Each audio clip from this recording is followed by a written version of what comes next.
বৃষ রাশি এটি স্থির রাশিচক্রের রাশি। এটি পৃথিবীর উপাদান চিহ্ন।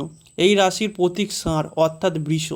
এই রাশিচক্রের অধীনে কৃত্তিকা নক্ষত্রের দ্বিতীয় থেকে চতুর্থ পর্ব, রোহিণী নক্ষত্রের সমস্ত পর্যায় এবং মৃগশিরা নক্ষত্রের প্রথম ও দ্বিতীয় পর্ব আসে। বৃষ রাশির চরিত্র বৈশ্য। শুক্রকে বৃষ রাশির শাসক গ্রহ বলে মনে করা হয়। ভাষ্য চতুর্মুখী। শারীরিক গঠনে এরা সাধারণত মাঝারি উচ্চতার হয়ে থাকে। নমস্কার বন্ধুরা, অ্যাস্ট্রোমন্ত্র চ্যানেলে আপনাদেরকে স্বাগত জানাই। আশা করি আপনারা ভালো আছেন, সুস্থ আছেন। আজকে কথা বলবো বৃষ রাশি। বৃষ রাশির জাতকরা শান্ত প্রকৃতির এবং কোমল হৃদয়ের হন। তারা দৃঢ় প্রতিজ্ঞ, সৎ, নির্ভরযোগ্য, স্থায়ী প্রকৃতির। বৃষ রাশির জাতকরা তানদের সম্ভাবনা জানেন। তারা কঠিন পরিশ্রমের মাধ্যমে সম্পদ ও প্রতিপত্তি অর্জন করেন। প্রতিপত্তির দিক থেকে এরা এগিয়ে থাকেন। তাদের একটি স্থিতিশীল প্রকৃতি আছে এবং সবসময় সাহায্য করতে প্রস্তুত। হাসি, কৌতুক, বিনোদনের মাধ্যমে মানুষকে নিজের দিকে আকৃষ্ট করতে এরা পারদর্শী। বৃষ রাশি সেপ্টেম্বর মাসের শেষে নতুন কিছু দায়িত্ব বা কাজের চাপ বাড়তে পারে। মাঝামাঝি সময়ে অর্থনৈতিক সিদ্ধান্তে সতর্ক থাকা ভালো, যেমন বড় কেনাকাটা বা বিনিয়োগের ভাগে দুবার ভাবুন।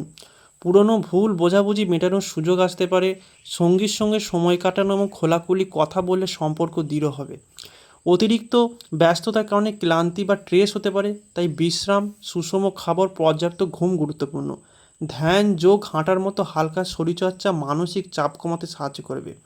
ব্যক্তিগত উন্নতির ব্যাপারে বলতে গেলে নতুন কিছু শেখা বা ছোট ভ্রমণের সুযোগ আসতে পারে, তবে তার আত্মবিশ্বাস বাড়বে। সৃজনশীল কাজ, লেখালেখি, ছবি আঁকা, সঙ্গীত মন ভালো রাখতে সাহায্য করবে। বছরের শেষে দেবগুরু বৃহস্পতির আশীর্বাদ অবশ্যই পাবেন। অনেক কিছু সুবিধা পাবেন আপনারা। সমাজে মান সম্মান লাভ করবেন, বন্ধু মহলে সুনাম অর্জন করবেন এবং সিদ্ধান্ত গ্রহণের ক্ষমতা আপনাদের মজবুত হবে।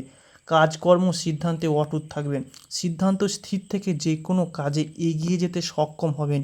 নতুন কাজকর্ম শেখার দিক আপনার গুরুত্বপূর্ণ হবে। নতুন যে কোনো কাজকে আপনার রপ্ত করে নিতে পারবেন। সবার বড় ঠাকুর সূর্যপুত্র শনি মহারাজ বিরাজমান থাকবে, যা আপনাকে নিশ্চিতভাবে আয় প্রদান করবে, ইচ্ছা পূরণের সহায়তা করবে। যে কোনো বড় কাজ হোক, যে কোনো স্বপ্ন পূরণের ক্ষেত্রে শনি মহারাজ আপনার ভীষণভাবে সহায়তা করবে, যা আপনারা বড় কাজগুলি সময়ের মাধ্যমে করতে পারবেন। বড় স্বপ্নগুলি অল্প সময়ের মাধ্যমে অল্প পরিশ্রম করে সম্পূর্ণ করতে সক্ষম হবেন। আপনাদের দ্বাদশ রাহু গ্রহে বিদেশ যাত্রা ভ্রমণ করতে পারবেন। রাহু শুভ পরিবর্তনের জন্য বিভিন্ন জায়গায় ভ্রমণ করতে পারবেন। কাজের সূত্রে বাইরে যেতে পারবেন। বিশ্বরাশি মানুষদের প্রত্যেক সুযোগগুলিকে অবশ্যই কাজে লাগাবেন। সুযোগ হাতছাড়া করবেন না, আপনাদের বিপদ হতে পারে। এমনটা মনে হতে পারে সুযোগ হাতে পেয়েও কাজে লাগাতে পারছি না, এরকম একটা আফসোস থেকে যাবে। প্রথমেই বলি, প্রত্যেকটা সুযোগকে গুরুত্ব দেবেন। রাহুর গোচর অনুযায়ী আপনাদের আর্থিক অবস্থা খুব একটা ভালো থাকবে না। আয় ব্যয় খরচা মাত্রা বাড়তে পারে। স্বাস্থ্যের দিক থেকে বিভিন্ন সমস্যা সৃষ্টি হতে পারে। সুতরাং এক্ষেত্রে বিশেষ মনোযোগী হয়ে চলতে হবে। বৃষরাশির পারিবারিক শত্রুতা বেশ কিছুটা লক্ষ্য করা যাচ্ছে। যেমন বৃষরাশির যারা প্রেমে বিচ্ছেদ হয়েছে, ছেড়ে চলে গেছে, সেগুলি পুনরায় ফিরে আসার সম্ভাবনা আছে। সম্পত্তি, জমি, ভিটে হয়তো কোনো প্রয়োজনীয় জিনিস পূর্বে বন্ধকে দিয়েছিলেন, অর্থের হবে সেগুলিকে ফিরিয়ে আনা সম্ভব হয়নি। পুনরায় হস্তান্তরিত করা, ফিরিয়ে আনার শুভ যোগ এই রাশির সাপেক্ষে দেখতে পাওয়া যাচ্ছে।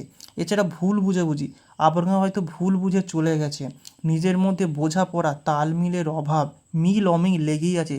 সেই ভুলগুলি বুঝতে পেরে আবার সম্পর্কে জোড়া লাগতে চলেছে। তাছাড়া আপনি পড়াশোনার মধ্যে আছেন, উচ্চ মাধ্যমিক যে কোনো হায়ার স্টাডি লেভেলে আছেন, নার্সারিতে আছেন, আপনার শুভ পরিবর্তন জয়লাভ দেখতে পাবেন। এতদিন ধরে অতিরিক্ত বিশ্বাস করেছেন, ঠকে গেছেন, সেখান থেকে সরে দাঁড়ানোর সময় এসছে এই রাশির জাতক জাতিকাদের। পরবর্তী ধাপ হলো, যারা বিবাহের মধ্যে রয়েছেন, যাদের বিয়ে হচ্ছে না, নভেম্বরের পর থেকে বিবাহ হওয়ার সম্ভাবনা রয়েছে। এরই পাশাপাশি প্রেম করছেন, প্রেম থেকে পারিবারিক স্মৃতি দিচ্ছে না, তাদের পরিবার থেকে মেনে নেওয়ার যে প্রাপ্তি আছে সেগুলি মঙ্গল আপনার সপ্তমের দৃষ্টি, তাই প্রেম, বিবাহ, দাম্পত্য জায়গায় শুভ ফল নিয়ে আসছে এই বৃষ রাশি মানুষদের মধ্যে। পরবর্তী ধাপ হলো, মামলা মোকদ্দমা যে কোনো পুলিশ কেসে জড়িয়ে গেছেন সেগুলি থেকে মুক্তি পাবেন। যারা ব্যবসার সাথে যুক্ত আছেন, অফলাইন অনলাইন বিজনেস কিংবা বাড়িতে কোনো দোকান, মুদিখানা, কাপড়ের ব্যবসা, সেলাই, ওষুধের ব্যবসা, ধাতব ব্যবসা, যে কোনো ডেলিভারি ক্ষেত্রে শুভ পরিবর্তন আসছে। সন্তানের শরীরে দুশ্চিন্তা বাড়তে পারে, তবে ঘাবড়ানোর কোনো বিষয় নাই। এই রাশির মহামৃত্যুঞ্জয় মন্ত্র জপ করতে হবে, চারমুখী এবং পাঁচমুখী রুদ্রাক্ষর ব্যবহার করতে হবে, তবেই ভালো ফলাফল পাবেন।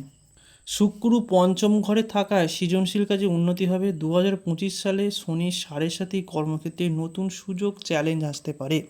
তবে সহকর্মীর মধ্যে সম্পর্ক ভালো রাখতে হবে, কারণ উন্নতির সুযোগ আসতে পারে। অফিসে অনেক দায়িত্ব বাড়বে, পার্টনারশিপ ব্যবসায় সাফল্য আসতে পারে। তাই ফাইন্যান্সে নাচ গান নতুন অফার আসতে পারে, যা লেখালেখি অভিনয় ব্যাপারে ভালো ফলাফল দেখতে পাবেন। বাড়িতে যদি অসুস্থতা, যদি বাড়িতে যদি লাটপাট চলে, কোনো যদি অ্যাক্সিডেন্ট হয়, কোনো পরিবারে যে কোনো যদি সমস্যা হয়, অবশ্যই একটা ভালো তান্ত্রিকের কাছে যান। তান্ত্রিকের কাছে গেলে অবশ্যই একটা ভালো ফল দেখতে পাবেন।